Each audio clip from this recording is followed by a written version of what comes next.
Eu gostaria de abrir esse evento fazendo aqui primeiro um pensamento, agradecendo a Deus por Ele ter permitido que a gente esteja aqui nessa manhã.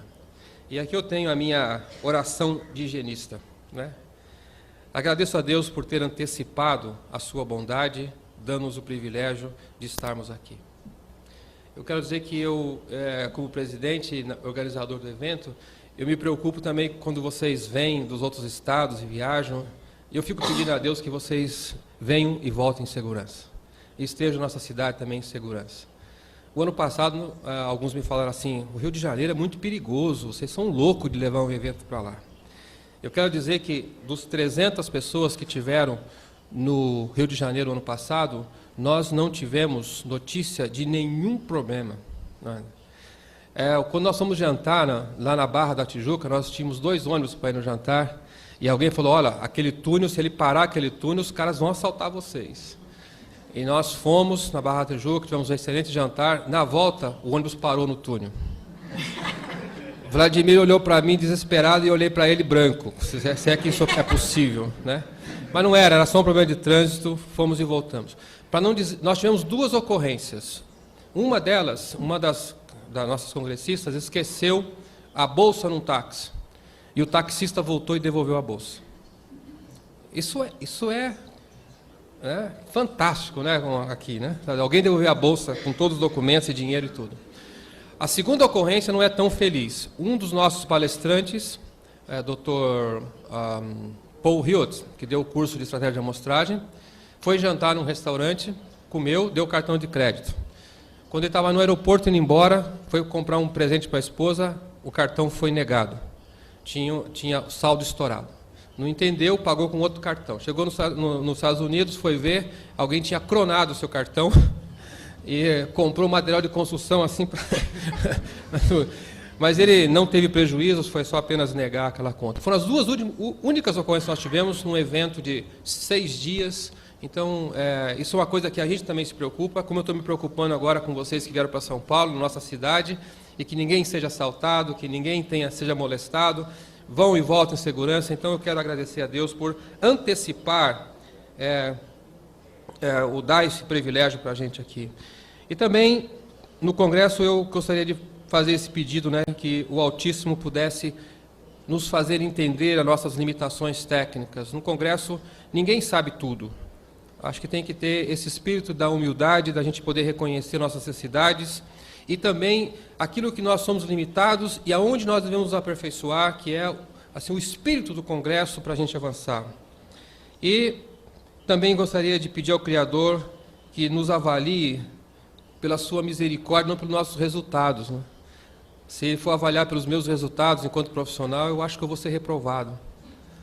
Mas, pela misericórdia dele, eu posso ser bem avaliado naquilo que eu tive o objetivo de fazer, a minha intenção de fazer e da minha contribuição.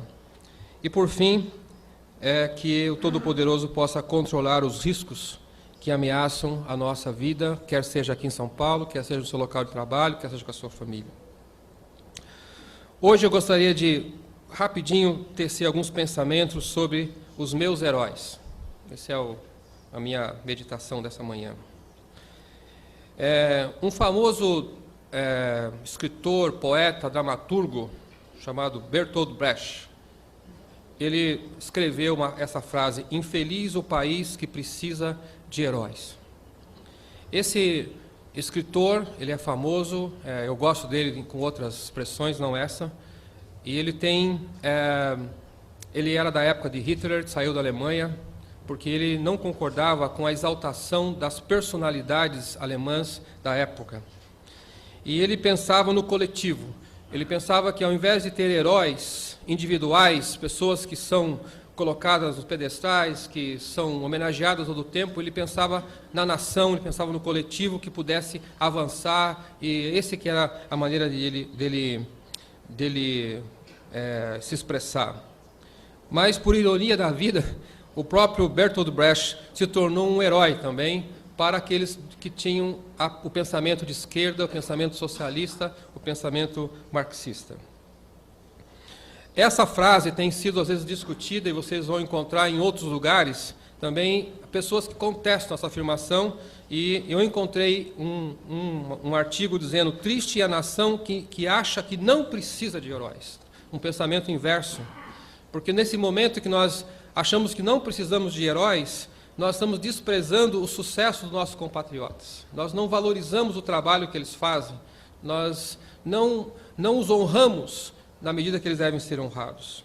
E também nós perdemos uma referência nacional, não é?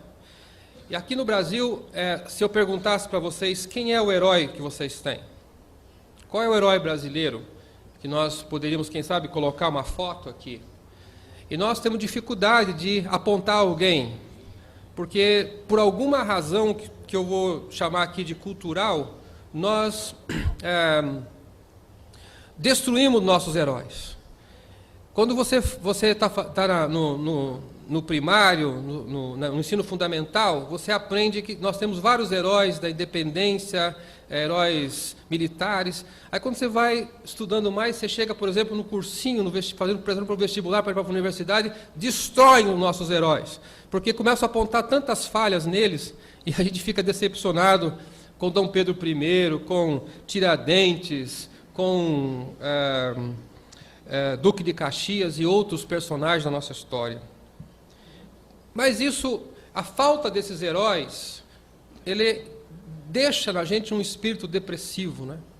E aí quando nós pensamos quem são nossos heróis, nós começamos a mostrar alguns esportistas. Talvez se fizesse uma pesquisa hoje, qual é o maior herói brasileiro, acho que ganharia Ayrton Senna, né? Famoso corredor de Fórmula 1, que morreu na Itália há alguns anos atrás, né? Heróis esportistas, alguns têm artistas, né? A gente vê, às vezes, que as pessoas saem correndo atrás dos artistas, rasgam as suas roupas e se pudessem, guardavam até o mau hálito deles, né? Mas umas coisas assim meio passageiras, né? Outros têm políticos, mas hoje os políticos acho que estão muito mais para anti-heróis, não é? A gente não tem muito do que se alegrar deles. Geralmente eles são famosos. Herói parece que tem que ser famoso. Não pode ser desconhecido. Herói tem que ser rico também, né? Herói tem que ser poderoso. Herói tem que ser vencedor. E se for bonito, melhor, né? É difícil a gente pensar em heróis desconhecidos, anônimos, né? Mas eu quero falar desses meus heróis, que eles são, para mim, anônimos. Nunca vão aparecer no Jornal Nacional, no New York Times, ou qualquer outro veículo de grande comunicação. Não tem glamour, não dão autógrafos, são geralmente feios, são pobres, são iletrados. Mas são honestos, são dedicados e competentes. Esses heróis que eu estou falando, os meus heróis, são os trabalhadores. Eu tenho, quando vou numa empresa, eu fico olhando aqueles trabalhadores, assim, simples homens, ali. E eu tenho visto algumas situações, me comove, quando eu vejo alguém que fica 8, 9 horas trabalhando em algum lugar duro para levar o pão para sua casa. Acho que já comentei com vocês sobre uma experiência que eu tive no Nordeste, em que eu vi um trabalhador cortador de cana, que trabalhava das 6 da manhã até as 4 da tarde, no meio da cana queimada, cheia de fuligem, sujeita a picadas de cobra, e ganhava R$ 2 por tonelada de cana cortada. Eu fiquei pensando, que herói que é esse, que faz seu trabalho duro para poder criar sua família. Esse é meu herói, né? Esses trabalhadores que carregam os fardos que eu não tenho coragem de carregar. Meu pai e minha mãe foram pessoas... Meu pai morreu, um homem muito simples, ele era operário.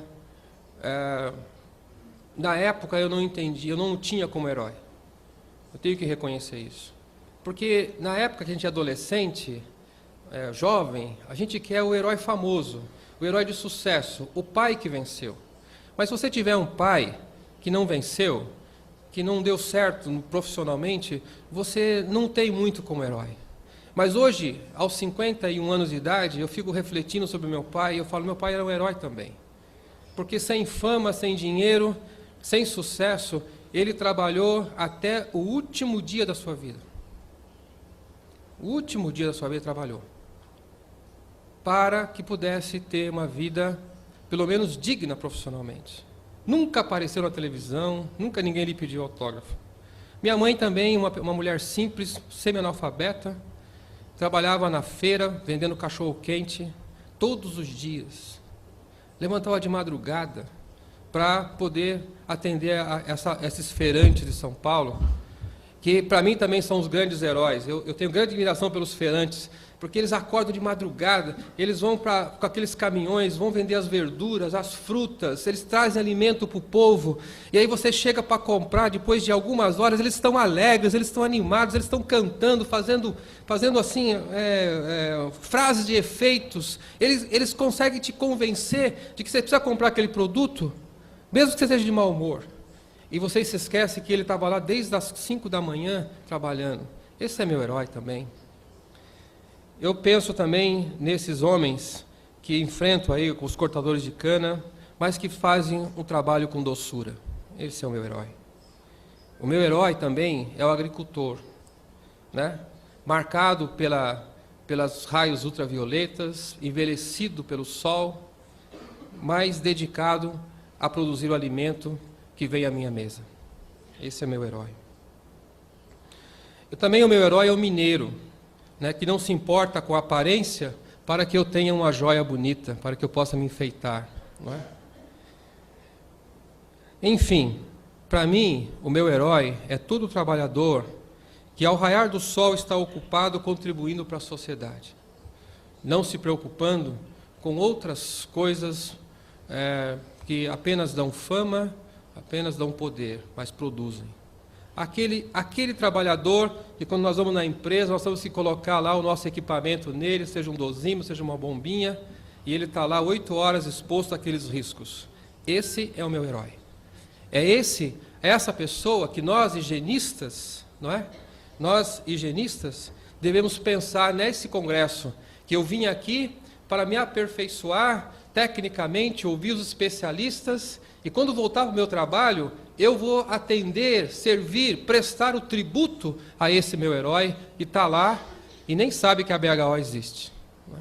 Eu queria que vocês refletissem comigo esses dias, e cada informação que a gente possa passar para vocês aqui, a discussão dos nossos limites de tolerância, do aperfeiçoamento da NR15, o aperfeiçoamento das nossas metodologias, tenha só um objetivo: atender o trabalhador brasileiro.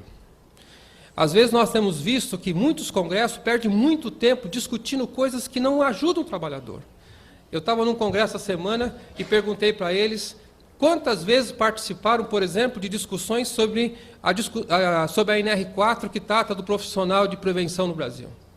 Cheio de congressos que falam isso. E eu pergunto, o que é que o trabalhador pode se beneficiar disso? Pouco. Se gasta muito tempo discutindo o NR4 e não se gasta quase nada discutindo os cancerígenos, por exemplo, que matam. Não se gasta quase nada discutindo os agentes sensibilizadores. Não se gasta muito tempo se aperfeiçoando nas radiações ionizantes. Isso atinge o trabalhador. Ele é o nosso objeto, e não as outras questões administrativas, burocráticas, será o que seja. Se você também pensa como eu, faça um tributo ao trabalhador nesse congresso, melhorando o seu conhecimento, dividindo a sua experiência com o colega, não é? E certamente nosso país será muito melhor. Muito obrigado.